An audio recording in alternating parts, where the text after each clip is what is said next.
नमस्कार, ताल ठोके के स्पेशल एडिशन में आप सभी का बहुत बहुत स्वागत। मैं हूं आपके साथ में मानसा मलिक। अफगानिस्तान में तालिबान के दोबारा कब्जे ने कई देशों की मुश्किलें बढ़ा दी हैं। तालिबान की सरकार बनने जा रही है, लेकिन उससे पहले काबुल की सुरक्षा की जिम्मेदारी हक्कानी नेटवर्क को सौंपी गई है। ये वही हक्कानी नेटवर्क है जिसे पाकिस्तान की खुफिया एजेंसी ISI का शागिर्द माना जाता है। इतना ही नहीं, आतंकवाद पर अब दुनिया भर के देशों की एकजुटता की पोल भी खुल गई है। जो चीन, ब्रिटेन और रूस जैसे देश आतंक के सफाई के लिए एकजुट दिखते थे, वो अब तालिबान के आतंकियों के साथ हाथ मिलाने के लिए एक दूसरे से आगे निकलने की रेस लगा रहे हैं। ऐसे में आतंकियों से दूसरे देशों का ये गठबंधन भारत की मुश्किलें बढ़ाने वाला साबित हो सकता है। चिंता अफगानिस्तान में रह रहे भारतीयों की भी है, क्योंकि जिस तरह 150 भारतीयों के पहले लापता होने की खबर आई, वो तालिबान की मंशा और उसके भरोसे पर सवाल जरूर उठाती है। इसलिए ताल ठोके के स्पेशल एडिशन में आज हम सवाल पूछ रहे हैं कि अफगानिस्तान में भारत के लिए क्या ये खतरे की घंटी है। बार बार तालिबान का धोखा, कैसे करें तालिबान पर भरोसा। हक्कानी नेटवर्क को कमान, पाकिस्तान को मौका। तालिबान से गठबंधन के लिए महाशक्तियों की क्या ये होड़ लगी हुई है। आतंकियों से प्यार, तो ऐसे में आतंक पर कैसे होगा बात। तो इन्हीं सवालों के साथ आज हम ताल ठोक के ये सवाल पूछेंगे और जवाब देने के लिए इस वक्त हमारे साथ मौजूद हैं गौतम मुखोपाध्याय, फॉर्मर एम्बेसडर, वो रह चुके हैं अफगानिस्तान में, वो हमारे साथ जुड़े हुए हैं। अशोक सज्जनहार, फॉर्मर डिप्लोमैट हैं, वो भी आज की चर्चा में हमारे साथ शामिल हैं। Lieutenant general Sanjay Kulkarni, defence expert हैं, उन्हें भी आप इस वक्त देख पा रहे हैं अपने टेलीविजन स्क्रीन पर। और इंटरनेशनल अफेयर्स एक्सपर्ट रॉबिंदर सचदेव भी आज की चर्चा में हमारे साथ शामिल हैं। गौतम जी, काबुल की सुरक्षा की जिम्मेदारी हक्कानी नेटवर्क को, वो हक्कानी नेटवर्क जो कि ISI के इशारे पर काम करता है, जिसका सीधा संबंध अलकायदा से है, भारत के लिए ये कितना चिंताजनक? बहुत ही चिंताजनक है। जैसे आपने अपने इंट्रोडक्शन में कहा, बहुत ही अच्छा कहा। ये तालिबान एक पाकिस्तानी प्रोजेक्ट है, 1994 से चल रहा है, ये 27 वर्ष हो गए। और वो प्रोजेक्ट के अंदर हक्कानी नेटवर्क इनका खास प्रोजेक्ट है। तो काबुल में हक्कानी नेटवर्क का उनका मैंने रिस्पॉन्सिबिलिटी देने के लिए ये इसका एक खास महत्वपूर्ण है। इसके मैंने कि काबुल पाकिस्तान के हाथ में है। अब उसका जो इम्प्लीकेशंस है, आप ही अपने कल्पना कीजिए। इसके मैंने कि वो जहाँ तक संभव हिंदुस्तान को मैंने रोके रहेंगे। उनका कोशिश ये है कि अफगानिस्तान का पूरा संबंध, जो पारंपरिक संबंध, हिस्टोरिक संबंध रहा है हिंदुस्तान के साथ, उसको किसी ना किसी तरह बंद किया जाए और वो सेंट्रल एशिया की तरफ बढ़ाया जाए। और हमारा चैलेंज, हमारी चुनौती यही होगी, उसको हम कैसे प्रिवेंट करें। और हमारी जो स्ट्रेंथ है वो है हमारी पीपल टू पीपल रिलेशंस में। तो हमें किसी ना किसी तरह ये पीपल टू पीपल रिलेशंस चलाना रखना चाहिए। जी, और इससे पहले कि मैं अगला सवाल करूं, हमारे साथ एक और एक्सपर्ट, फॉरेन अफेयर्स एक्सपर्ट भी जुड़े हुए हैं, उनका परिचय भी मैं आपसे करा दूं। आसिफ रमीज दाऊदी भी हमारे साथ जुड़े हुए हैं, उनसे भी मैं सवाल लूंगी। लेकिन इस वक्त अशोक सज्जनहार जी भी हमारे साथ हैं। मेरा अगला सवाल अशोक जी आपसे है। जो बात यहाँ पर गौतम जी कह रहे हैं कि ये बहुत ही चिंताजनक है, और खलील हक्कानी, उसकी तस्वीरें देखी है हमने, किस तरह से बेखौफ होकर खुलेआम वो काबुल में घूम रहा है। और ये यही हक्कानी जो कि भारतीय ठिकानों पर हमले में शामिल रहा है, जिस पर 37 करोड़ का इनाम रखा अमेरिका ने, ग्लोबल आतंकवादी घोषित किया गया है। और अब सुरक्षा की जिम्मेदारी, सुरक्षा की कमान ऐसे हाथों में।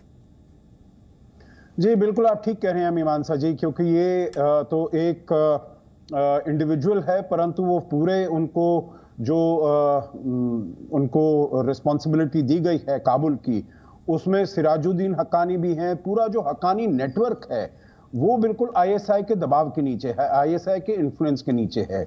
तो जैसे गौतम ने कहा, मैं बिल्कुल सहमत हूं। जो हमारे लिए चुनौती यही होगी, जो हमारे ऐतिहासिक संबंध जो है, सांस्कृतिक संबंध जो हैं, सिविलाइजेशनल टाइज हैं, बहुत ही हजारों साल पुरानी हैं, उनको हम कैसे वैसे ही सुदृढ़ और वैसे ही मजबूत रखें। आपको मालूम है जो पिछले 20 साल में, क्योंकि हमको अमेरिका की वहां पर सिक्योरिटी थी, तो अमेरिका की सिक्योरिटी कवर के अंडर हमने वहां पर बहुत अच्छे काम किए हैं। न केवल जो इतने बड़े बड़े, जैसे वहां पर अफगानिस्तान इंडिया फ्रेंडशिप डैम है, या फिर पूले खुमरी ट्रांसमिशन लाइन जिससे कि बिजली आती है, काबुल में मिलती है, या फिर वहां पर जरांज डेलाराम रोड, परंतु इन सब के अलावा वहां की जो 34 प्रांत हैं मीमांसा जी, वहां पर हम करीब 400 जिसे कहा जाता है high impact community development project कर रहे हैं। मतलब स्कूल बना रहे हैं, वहां पर हॉस्पिटल बना रहे हैं, क्लिनिक बना रहे हैं, वाटरवेज बना रहे हैं। तो मतलब आम लोगों को जो फायदा हो उसके लिए हम कर रहे हैं। तो देखिए, तालिबान ने भी अभी कहा है, ये जो हम चाहते हैं, जो भारत यहाँ पर जो अच्छा काम करता रहा है वो अच्छा काम करता रहे, परंतु आगे चलते हुए हमको देखना होगा जो तालिबान और ये हक्कानी नेटवर्क है, हम इनसे देखिए कुछ उम्मीद नहीं कर सकते हैं। हक्कानी नेटवर्क, क्योंकि जैसे मैंने कहा, बिल्कुल आईएसआई के अंगूठे के नीचे है, उनका प्रॉक्सी है ये आईएसआई का। परंतु फिर भी हमें आगे चलते हुए देखना पड़ेगा, क्योंकि सबसे महत्वपूर्ण है हमारे हित वहां पर क्या है।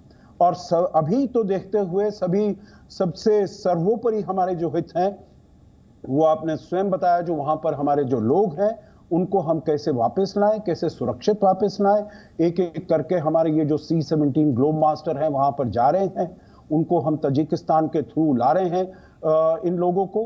तो इनको पहले सबको सुरक्षित यहाँ पर भारत में लाना होगा, और उसके बाद हम देखेंगे जो हमारे हित क्या हैं और वहां के लोगों के साथ हम अपने संबंधों को कैसे और प्रगाढ़ गूढ़ कर सकते हैं और आगे बढ़ा सकते हैं। जी, बहुत से डेवलपमेंट प्रोजेक्ट्स की आपने बात की, लेकिन रविंदर सचदेव जी, ये डेवलपमेंट वर्क तो किए गए हैं भारत की ओर से, लेकिन रिपोर्ट्स तो ये भी कहती हैं। अच्छा, रविंदर सचदेव मुझे बताया जा रहा है वो कुछ ही देर में हमारे साथ जुड़ जाएंगे, उनके साथ कनेक्शन हो जाएगा। आसिफ जी, मेरा आपसे यही सवाल है कि रिपोर्ट्स ऐसी मिल रही हैं कि अफगानिस्तान में भारत द्वारा जो बनाई गई इमारतें हैं, जो संस्थाएं हैं, वो पाकिस्तान और तालिबानियों की बुरी नजर उस पर है और हमले करने के निर्देश भी दे दिए गए हैं। और हम देख भी रहे हैं कि किस तरह से आतंकियों की जो मूवमेंट है, लश्कर और जैश से जुड़े आतंकवादी हैं, वो अफगानिस्तान में रहे हैं।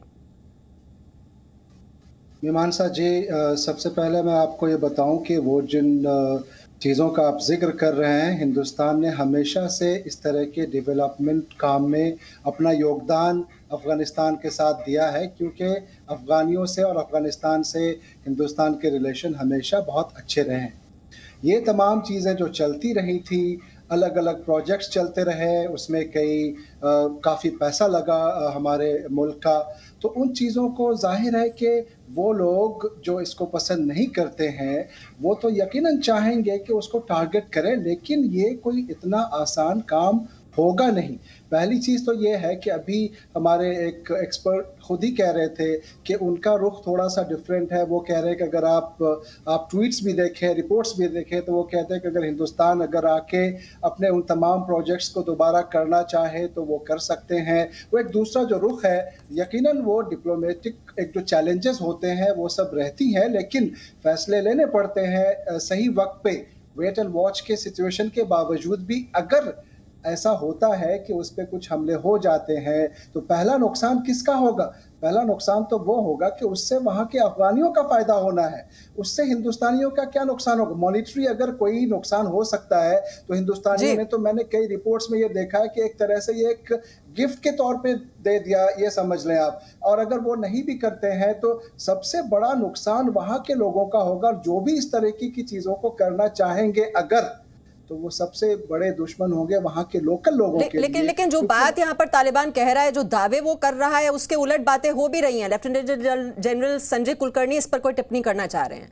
कैसे भरोसा किया जाए तालिबान पर? कहे तो वो रहा है राजनयिकों को नुकसान नहीं होगा, भारत को कोई नुकसान नहीं होगा, जो डेवलपमेंट वर्क्स हो रहे हैं उसकी अनुमति दी जाती रहेगी, लेकिन हो कहाँ रहा है जमीन पर? तेंदुआ जो है वो अपने बिंदु नहीं बदली करता, आप जितना मर्जी जोर लगा लें।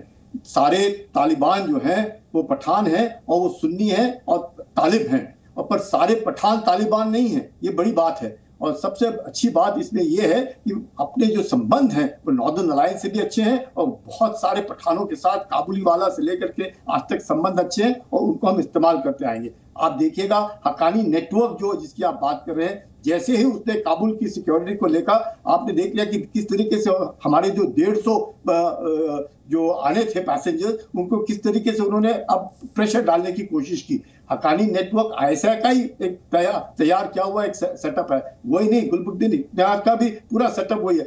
यानी कि पूरा तालिबान जो है और कुछ नहीं, पूरा पाकिस्तान का सेटअप है। आईएसआई उसको डायरेक्ट करता है, आईएसआई उसको फंड करता है और आईएसआई के इशारों पर ही वो काम करता है। चाहे हम कुछ भी कहें कि वो तालिबान जो अफगानी है या फिर तालिबान जो पाकिस्तानी है, लेकिन आज की तारीख में क्योंकि वो पाकिस्तान कंट्रोल्ड है, पाकिस्तान अपने स्ट्रैटेजिक डेप्थ के कारण वो बार बार सोचता है कि किस तरीके से अफगानिस्तान में हुकूमत वो हो जो पाकिस्तान के इशारों पर चले। यही कारण है कि आज हकानी नेटवर्क जिस प्रकार से वो धीरे धीरे अपने पांव फैला रहा है, उससे हमारे को जरूर, इसमें कोई शक नहीं, खतरे की घंटी है। हम लोगों ने हिफाजत अपने देश की रखनी है, हमने यकीन करना है कि वो लोग वहां से ढकेलने की कोशिश ना करें। जिस तरह से पाकिस्तान से आवाजें उठ रही हैं, साफ जाहिर करता है कि पाकिस्तान का पूरा हाथ इसमें है। जी बिल्कुल, रिमोट कंट्रोल वहीं से चलता है गौतम जी। चाहे कंदहार हाईजैक से लेकर काबुल हाईजैक तक हम देख लें तो जो स्क्रिप्ट राइटर है, जो सूत्रधार है, वो तो पाकिस्तान ही रहा है।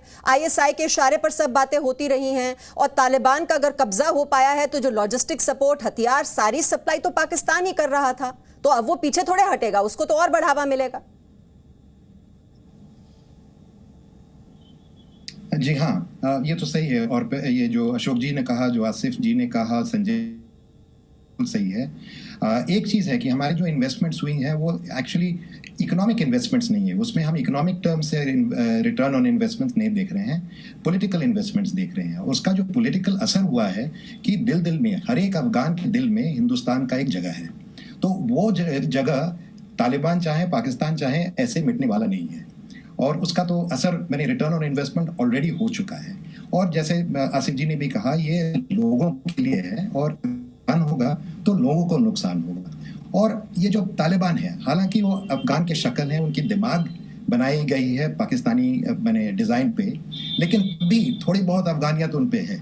जो अफगानिस्तान के भले के लिए है, उसको क्यों नुकसान करें? अगर वो नुकसान करें तो बिल्कुल किसका हाथ है वो एकदम साबित हो जाता है।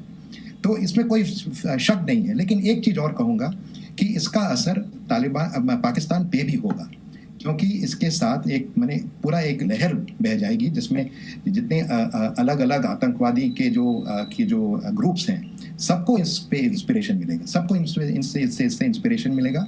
और खास करके टीटीपी जो एक तरह से वो भी पश्तून है, उनको खास मिलेगा। लेकिन तब भी पाकिस्तान कोशिश करेगी कि इसको भी इस्तेमाल करके कहेंगे कि हम विक्टिम हैं।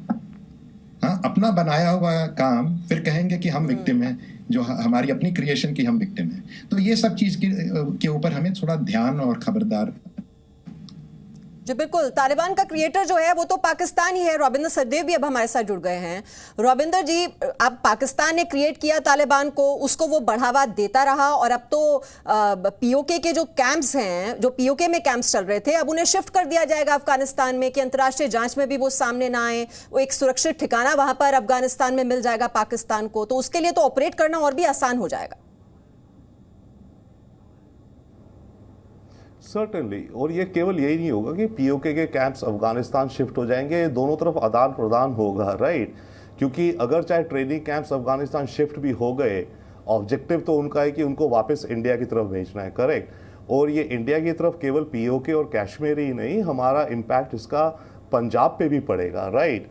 एंड जो बाकी इधर हमारे बाकी और बॉर्डर्स हैं विद नेपाल एंड ऑल, उस पर भी हमें बहुत ज़्यादा सावधान होना पड़ेगा। प्लस एक चीज़ और ध्यान रखिए, ओपीएम का पैसा, ओपीएम की जो खेती होती है अफगानिस्तान में, उस और हेरोइन और मेथ वगैरह का जो ट्रेड है, अभी तक तो काफ़ी चल रहा था, बट फिर भी कहने को तो था अमेरिकन फोर्सेस उसको कट डाउन करने का प्रयास करती थी।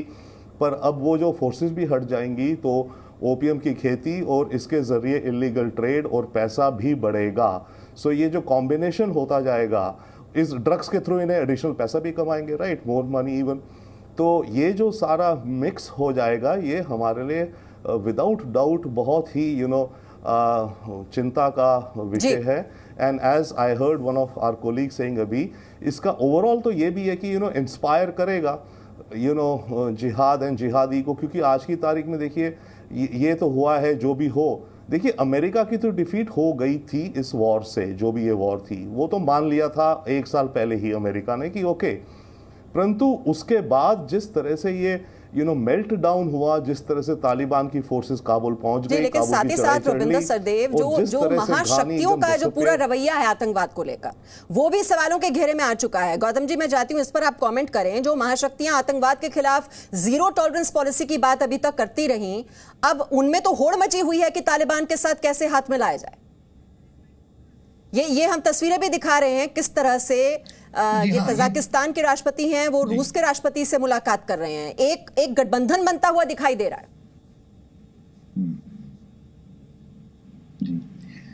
जी हाँ, इसको मैंने, ये तो बहुत पीछे की खेल चल रही है इसमें। अगर हम सोचें, इफ यू डोंट माइंड, आई से in English, why has US just left Afghanistan like this and in fact prepared? The only explanation I can, this Afghanistan is a place where it is point in its Gautam ji, थोड़ा connection में problem आ रही है। Why should the United States cede this space? जी, आप अपने connection को अगर ठीक कर लें, थोड़ा आपकी ऑडियो प्रॉब्लम आ रही है। नेटवर्क का इशू है और ये फ्रीज हो गया है फ्रेम। इसी पर मैं चाहूंगी कि comment lieutenant general Sanjay Kulkarni दे दें। ये जो महाशक्तियों की हम बात कर रहे हैं कि एक आतंक को लेकर जो दोहरा रवैया देखने को मिलता है, आप बोलते कुछ हैं करते कुछ हैं, आतंकियों के साथ आप हाथ मिला रहे हैं, ये सुरक्षा किस तरह से संभालेंगे ये आतंकी अफगानिस्तान की? ये एक बहुत बड़ी विडंबना है। आप देखिए, सब कोई सोच रहा है सबकी जीत है इसमें। अमेरिका कह रहा है मैं निकल गया, चलो हमारी भी जीत हो गई। पाकिस्तान ऑफकोर्स पूरे कठपुतली की तरह उन्होंने अपने तालिबान को बिठा रखा है। चीन को लगता है उसकी भी जीत, रशिया को लगता है उसकी भी जीत, ईरान को लगता है उसकी भी जीत, सबकी जीत नजर आ रही है। तो मुझे विडंबना ये है, जो पूरा अफगानी है वो तो बेचारा हार गया, अफगानी हार गया और सब अब जीत गए। ये कैसी चीज है? और कौन किससे हाथ मिला रहा है? सब के सब तालिबान से हाथ मिला रहे हैं। और ये कार्रवाई कब शुरू हुई? 2018 से शुरू हो रही है। सब के सब तालिबान से बातचीत कर रहे हैं। अफगान की सरकार को तो उन्होंने छोड़ ही दिया। और आखिर में क्या हुआ? अफगान की सरकार गद्दारी कर गई और बाकी के सारे भगोड़े हो गए। होना ही है, जब ऊपर की लीडरशिप अगर इस तरह की रहेगी, जहां गद्दार और भगोड़े रह गए, तो नीचे क्या होएगा? अब इसमें हार किसकी हुई? अफगानियों की हार हो गई। अफगानियों में भी जो बेचारे उधर के रहने वाले हैं, जो चाहते हैं कि हम तरक्की करें, जो खुश थे पिछले 20 साल की तरक्की को देख करके खुश है। और आज 50% आबादी अफगानिस्तान में वो है जिन्होंने अच्छे दिन देखे हैं और अब वो उनको याद आ रहे हैं। वो 96 और 2001 जो उनके माँ बाप बताएंगे कि किस तरीके से बुरे दिन उन्होंने देखे हैं, किस तरीके से औरतों के साथ बदसलूकी की गई है, किस तरीके से उनके पूरे हक मारे गए हैं। ऐसे हालात में सारे के सारी दुनिया तालिबान के साथ खड़ी है, सारे के सारे तालिबान से हाथ मिलाने को तैयार है। ये एक विडंबना है कि कोई भी आज की तारीख में अफगानियों की मदद करने के लिए आगे नहीं आ रहा है। और जब हिंदुस्तान का पूरा, हिंदुस्तान का गुडविल आप देखिएगा, हिंदुस्तान एक तरीके से नजर आ रहा है और आवाज भी उठ रही है। जो कम से कम उनके बीच में तालिबान के जो लीडर्स हैं, उनमें एक है शेरू, जिन्हें हम कहते थे फौज के अंदर, वो उनका एक लीडर है। वो उसको लगता है कि शायद हिंदुस्तान के साथ अगर अच्छे रिश्ते बनाए जाए तो we will be the ones who will matter to Afghanistan. और मुझे कोई शक नहीं, एक बहुत बड़ी विडंबना है। अफगानियों के साथ हमने खड़ा रहना चाहिए। जी गौतम जी, अब अगर आप अपना कमेंट देना चाहें, क्योंकि कनेक्शन अब जुड़ गया। हाँ, मेरा कहना ये था कि देखिए, अफगानिस्तान की लोकेशन ऐसी है कि जो यूनाइटेड स्टेट्स के जो प्रिंसिपल स्ट्रेटेजिक राइवल्स हैं, चाइना और रशिया, ये उनके बिल्कुल नीचे है। उनकी वीकेस्ट स्ट्रेटेजिक अंडरबेली में है, खास करके चाइना के लिए सिंचियांग में। तो आप सोचिए क्यों यूनाइटेड स्टेट्स इस वक्त वहां से निकलना चाहेगा। तो हमारा ये थियरी है और मेरा विश्वास है कि एक्चुअली यूनाइटेड स्टेट्स ने जानबूझ के तालिबान को अफगानिस्तान में फैलाया है ताकि पूरा रीजन एक तरह से डिस्टेबलाइज रहे।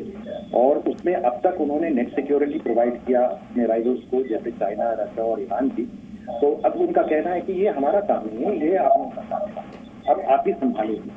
लेकिन उसके अलावा वो ये काम को उनके लिए और भी कठिन बना दिए हैं तालिबान को लेके आ सकते। और जरूर तालिबान उसको पूरा स्टेबलाइज नहीं कर पाएंगे, हालांकि तालिबान का पूरा जो तकनीक है जो सिर्फ फोर्स के थ्रू है, उससे कोई लोकल पॉपुलैरिटी तो वो चाहते हैं कि यहाँ इंस्टेबिलिटी हो ताकि दूसरों मुल्कों जो बगल वाले मुल्कों हैं उनके लिए तकलीफ हो। जी जी, अशोक सज्जनहार जी, ये चीन कहता है कि सत्ता परिवर्तन में मदद करे दुनिया, अफगानिस्तान पर किसी तरह का दबाव न डालो। ब्रिटेन के सुर भी बदल गए हैं, जरूरत पड़ी तो तालिबान के साथ काम करेंगे। रूस जो कि तालिबान को आतंकी संगठन बताता रहा है, उस पर बैन लगाया, लेकिन वो भी तालिबान के साथ वार्ता करने में लगा हुआ है। वो कह रहा है कि हाँ, वहां पर सरकार में वो अन्य दलों को भी शामिल कर लेगा और उसका रवैया बदल जाएगा धीरे धीरे। हो क्या रहा है? देखिए, मैं दो कमेंट यहां पर करना चाहूंगा। एक तो ये है, जो सभी ये जो देश हैं, चीन है, रूस है, ईरान है, पाकिस्तान है, ये सब खुशी मना रहे हैं जो अमेरिका वहां से निकल गया है। परंतु चीन का आपने ये भी देखा होगा, जो उसने कहा है, जो यूएस ने बड़ी यहां से इतना हेस्टिली नहीं जाना चाहिए था, इतना जल्दी नहीं जाना चाहिए था, ये इररिस्पॉन्सिबल तरीके से गया है। क्योंकि मेरे विचार से इन सब देशों को पहले जो खुशी मना लेंगे, उसके बाद उनको ये पता चलेगा जो वहां पर जो अमेरिका के जाने से उनके लिए भी बहुत नुकसान होने वाले हैं। क्योंकि जैसे यहाँ पर शिनजियांग में वीगर मुसलमान हैं, वहां पर तालिबान के साथ ईटिम, ईस्ट तुर्किस्तान इस्लामिक मूवमेंट के लोग भी वहां पर लड़ाई कर रहे हैं। और वो जब वहां पर लड़ाई करते हैं तो वो वहां पर शिनजियांग में भी जाकर चीन के लिए सिरदर्दी बन सकते हैं। रूस के लिए, क्योंकि यहां पर सेंट्रल एशिया, तजिकिस्तान और उज्बेकिस्तान, उसके साथ उनकी सीमा लगती है अफगानिस्तान के साथ। और वहां पर, जैसे बिल्कुल आपने ठीक कहा, जो उनका मनोबल बढ़ेगा, जो और वहां पर आतंकी गुट हैं, और इससे वहां पर आतंकवाद बढ़ेगा। ये सॉफ्ट अंडरबेली है रूस का, और उससे रूस के अंदर और ये वाली जो है सेंट्रल एशिया के, मध्य एशिया के देश है, वहां पर भी ये बढ़ेगा। देखिए, ये देश क्यों कह रहे हैं जो हमको इससे बात करनी चाहिए, ये कल परसों की बात नहीं है। रूस ने करीब 7 साल पहले तालिबान से अपने संबंध बनाने शुरू कर दिए थे। चीन ने भी पाकिस्तान के द्वारा अपने संबंध बनाने शुरू कर दिए थे, क्योंकि सभी देश ये चाहते थे जो अमेरिका वहां से निकल कर जाए। परंतु अब अमेरिका जो गया है, और ईरान के लिए भी ये बहुत ही दुविधा का विषय हो गया है, क्योंकि वहां पर शिया माइनॉरिटी है, हजारा माइनॉरिटी है, और उनको याद है जो 1996 से 2001 तक जो हश्र हुआ था ये शिया माइनॉरिटी का, ये बहुत ही खराब हुआ था। मैं आखिरी चीज पाकिस्तान के बारे में कहना चाहता हूं। पाकिस्तान अभी तो बहुत प्रसन्नता दिखा रहा है जो हमारी ये फतह हुई है, हमारी ये विजय हुई है, परंतु मेरे विचार से मीमांसा जी, ये पाकिस्तान के लिए एक विनाशकारी विजय है। क्योंकि इसके साथ, तालिबान के साथ, तहरीके तालिबान पाकिस्तान भी है, जो कि पाकिस्तान में भी शरिया इस्तेमाल वहां पर लागू करना चाहता है, और उसको यहां पर स्ट्रेटेजिक डेप्थ मिल जाएगी और वो पाकिस्तान के विरुद्ध काम करेगा। मेरे विचार से पाकिस्तान, और फिर जो ड्यूरेंट लाइन है, उसको जो भी तालिबान है वहां पर काबुल में आएंगे, वो ड्यूरेंट लाइन को नहीं मानते हैं, तो ड्यूरेंट लाइन भी फिर से एक्टिव हो जाएगी। तो मेरे विचार से ठीक है, हमारे लिए कुछ दिक्कतें बढ़ सकती हैं, हमको पूरी तरीके से सचेत रहना चाहिए, पूरे तरीके से हमको सतर्क रहना चाहिए। बिल्कुल अशोक सज्जनहार जी, जो बात आपने कही कि यहाँ पे खुश भले ही हो रहे हो देश, लेकिन इनके लिए भी खतरे की बात है। हमारे लिए तो खतरे की घंटी है ही, लेकिन इन सबको भी सावधान रहने की जरूरत है, क्योंकि असर सभी देशों पर पड़ेगा अमेरिकी सेना की वापसी के बाद। रविंद्र सचदेव, लेकिन यहाँ अमेरिका को अगर हम देखें तो 20 साल तक जो जंग लड़ी वो तो बेकार ही साबित हुई। अलकायदा को खत्म करने के लिए अफगानिस्तान पर हमला किया, और 20 साल के बाद वही ढाक के 3 पात, उसके बाद सेना की वापसी हो गई। किस तरह से 2020 में दोहा में समझौता हो जाता है, जिस तालिबान के खिलाफ अमेरिका लड़ता रहा 20 साल तक, उसके बाद उसी के साथ करार कर लिया। एब्सोल्युटली। पर इस चीज के अलावा मैं एक छोटा सा क्विक पॉइंट कहना चाहता हूं कि देखिए, अभी हम लोग डिस्कस कर रहे हैं कि क्या होगा एंड ऑल, बट एक कॉन्क्रीट स्टेप है मेरे विचार से जो इंडिया ले सकती है और लेना चाहिए। अब उसका मेरिट तो हमारी फॉरेन मिनिस्ट्री डिसाइड करेगी, बट मेरे विचार से इंडिया को इमीडिएटली और अर्जेंटली अमेरिका के साथ बात करके, जितनी अपनी दोस्ती का लीवरेज उठा के, उनको भी कॉमन सेंस सिखा के ईरान से सैंक्शंस हटानी चाहिए। And the reason I am saying is, देखिए, ईरान भी चाइना के ऑर्बिट में आता जा रहा है, धीरे धीरे तेल की डील हो रही है, और जितनी ज़्यादा अमेरिका की सैंक्शंस ईरान पे रहेंगी, उतना ज़्यादा ईरान, चाइना और रूस वाले एक्सिस में आता जाएगा, राइट। अगर ये सैंक्शन और अगर ये माहौल रहा तो हमारे लिए अफगानिस्तान तो आउट ऑफ बाउंड्स हो गया है। सेंट्रल एशिया, कजाकिस्तान, तुर्कमेनिस्तान इत्यादि में पहुंचने में हमें ट्रेड में भी ज़्यादा पैसे खर्च होगा, हमारा ट्रेड कॉम्पिटिटिव नहीं रहेगा, हमारे पीपल टू पीपल या जो रिलेशंस भी नहीं बढ़ेंगे, तो हमारे इन सेंट्रल एशिया के कंट्रीज से भी रिलेशंस कमज़ोर होते जाएंगे। एंड ईरान भी गया तो हमारी वर्चुअल फुटहोल्ड ही नहीं रहेगी इस पूरे रीजन में। तो हमें ईरान के साथ अपना चाबार प्रोजेक्ट जितना भी रिवाइव हो, उसके बाद ईरान के अंदर जो कंस्ट्रक्शन है, जो एक्टिविटीज हो, हम उनमें अगर इन्वॉल्व हो तो हमारे पास कम से कम एक फिजिकल टो होल्ड तो होगी इस रीजन में। अदरवाइज अगर Iran remains in sanctions with America तो फिर तो ये पूरा का पूरा ज्योग्राफी आप इमेजिन कीजिए, ईरान से लेकर के पूरी सेंट्रल एशिया तक हमारा एक्सेस मुश्किल हो जाएगा, और जहां होगा भी तो वहां बड़े ज्यादा खर्चों के साथ होगा, मुश्किलों के साथ होगा, हम नॉन कॉम्पिटिटिव हो जाएंगे। So that is one concrete thing जो which I think India should urgently do, और हो सकता है कर भी रही हो ना। रही बात बाकी और चीजों की, कि अमेरिका हारा, यस अमेरिका हारा, वो बात तो अमेरिका 2 या 3 साल से समझ गया था और दुनिया भी समझ गई थी। बात ये हुई है कि अगेन कि पिछले 1 महीने की जो ऑप्टिक्स आई है ना, इसके चलते, और इस ऑप्टिक्स के पीछे रियलिटी भी काफी है, इसके चलते अमेरिका की नो डाउट भत पिटी है दुनिया में। क्योंकि जिस तरह का इन्होंने इवैक्यूएशन करा, ये तो लग रहा है बिना प्लानिंग या very very poor planning, no professionalism kind of question. ये तो समझ में आ रहा है रविंदर जी कि इन सब देशों के लिए अपने जो स्वार्थ हैं वो सर्वोपरि हैं, उनके लिए अपना देश पहले आता है, आतंकवाद लास्ट पर रहता है। लेकिन अब ये जो तिकड़ी है पूरी तालिबान, पाकिस्तान और चीन की, तो इससे भी निपटना होगा इस गठबंधन से, और जैसा कि आपने कहा कि अब फूंक फूंक कर कदम रखने होंगे और आगे की रणनीति तय करनी होगी। आप देख रहे थे ताल ठोके का स्पेशल एडिशन। बहुत बहुत धन्यवाद सभी मेहमानों का जुड़ने के लिए। और इस वक्त हमें जर्मनी के चांसलर एंगेला मर्केल की ओर से कोई बयान आया है। अफगानिस्तान की सेना ने एकाएक हार मान ली, ये उनकी ओर से कहा गया है। अफगानिस्तान के हालात 1 हफ्ते में खराब हो गई, ये बात भी उनकी ओर से कही गई है। जर्मनी की चांसलर एंगेला मर्केल, उनकी ओर से ये बात कही गई है। Presenting B News app, available on Google Play and App Store. Download it now.